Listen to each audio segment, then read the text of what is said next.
kuyabonakala uba ikhona into eye ibhidise.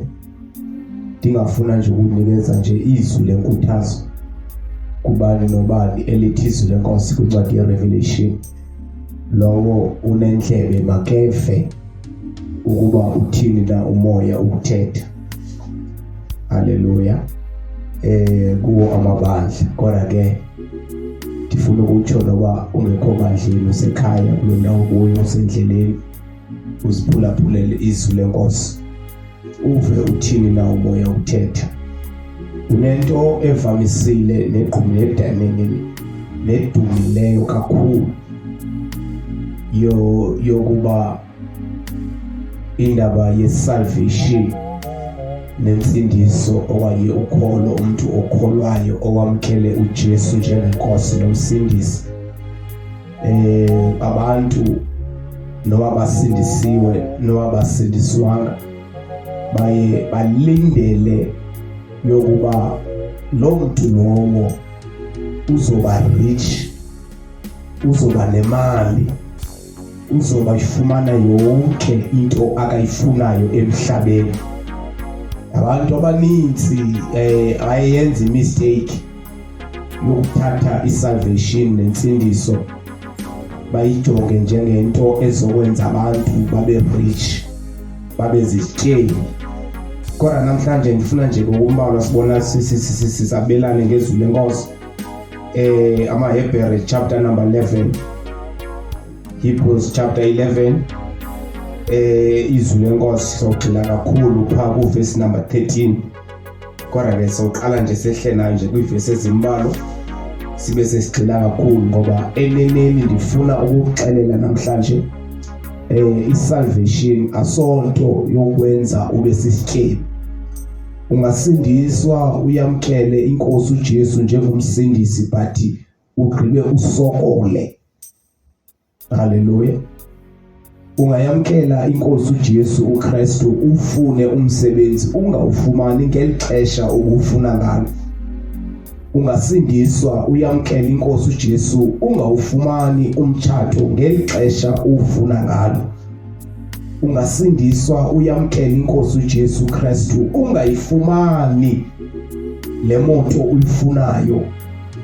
Ungasindiswa uyamkela inkosi uJesu ungawufumani lo msebenzi nale position ubuyifuna. But lonto ayithi ukholo lakho alukho okanye alucacanga, because izinto ozifunayo ezidingwa inyama yakho zingafumane. Ungawufumani futhi nalomzi unomqwenela yoba ungawufuma, ngoba isalvation yinto ezosahlukanisa nesono nezosenza siqualifye ukuyobonana noThixo sawahlukana umzimba nomphefumulo. Xa lifikayo lo langa lokugwetwa siqualifye ukuyodlala inkosi ubomi. Hebrews chapter number 11, ndifuna nje sehle nayo nje kambalwa,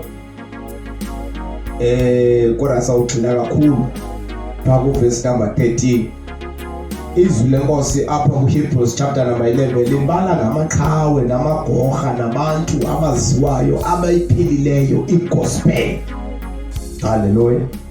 Naxa ufunda phaa kuverse number 7 lithi ngokholo uNoah ehletyelwe nguThixo ngazo zonke izinto.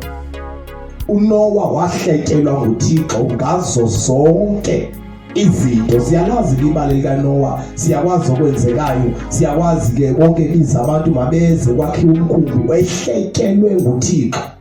Haleluya. Ithi ngokholo. Xa ufika kuverse number 18 ithi ngokholo uAbraham wathi wabizwa wakululamela ukuba aphume. uAbraham ngokholo wabizwa wakululamela ukuba aphume. Siyamazi ibali kaAbraham kwathiwa makaphume alishiye ilizwe lakowabo aye kwilizwe apho uThixo ayambonisa lo. Haleluya.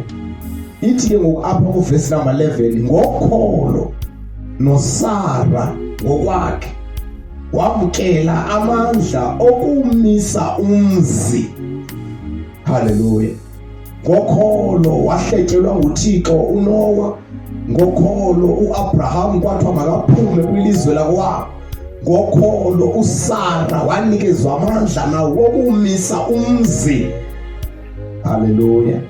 Ngamaqhawe ngevangeli wonke lawo sosehla nayo sizana ezantsi xa sifikayo apha kuverse number 12.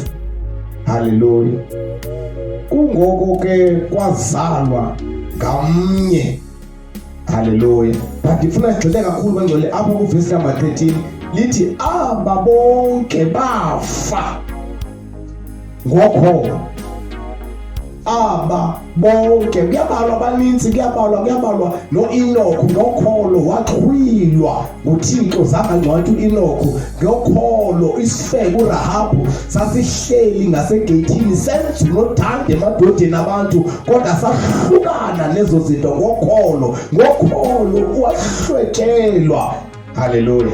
Naxa sifikayo kodwa kuverse number 13 lithi aba bonke baza ngokholo bengawafumananga amadinga wabo. Haleluya. Aba bonke baza ngokholo. Haleluya. Aba bonke bafa ngokholo bengawafumananga amadinga. Haleluya. Idinga ke yinto oyidingayo. Idinga yinto oyifisayo yoba sendingase ndifumane umsebenzi kwamasipala, sendingase ndifumane umsebenzi kwikhampani ye-oil, sendingase ndifumane abantwana, sendingase ndifumane amawele, sendingase ndifumane imoto i-double cab, ndifumane ifortune, ndifumane sendingase na ke ngoku lithi iBhayibhile aba bonke bafa ngokholo bengawafumananga amadinga. Haleluya. Nawe ngcwele ndifuna ukuxelela namhlanje bafa ukholo belibambile, bafa bephila ngendlela uThixo afuna baphile ngayo, bafa beyenza intando kaThixo, bafa besenza okufunwa nguThixo emhlabeni, bafa benazo izinto bebezifuna kulo mhlaba, bafa benezidingo ezikhona empilweni zabo yoba ngase sibe nelizwe elikhulu, bafa benezidingo zoba ngase sinemitshato emihle, bafa benodingo zoba ngase nathi sibe nemali eninzi. Kodwa inye into ensikelelayo kwaba bantu noba belistwa ngohlobo bafa bekhona. Haleluya. Nathi into abasiyibambe bangcwele xa sifikayo kuJesu inkosi uKrestu kwisalvation asisindisele ukuze sifumane yonke lento esiyifunayo emhlabeni, ngoba kuza kwenzeka ungayifumani lento oyifunayo emhlabeni. Lonto ayithi wena ukholwa rongo, lonto kuyithi wena awuphili ngendlela uThixo afuna ngayo, ngoba nanka amaqhawe evangeli siva ngawo lithi izwi lenkosi namhlanje ngokholo afa bengawafumananga amadinga wabo. Haleluya.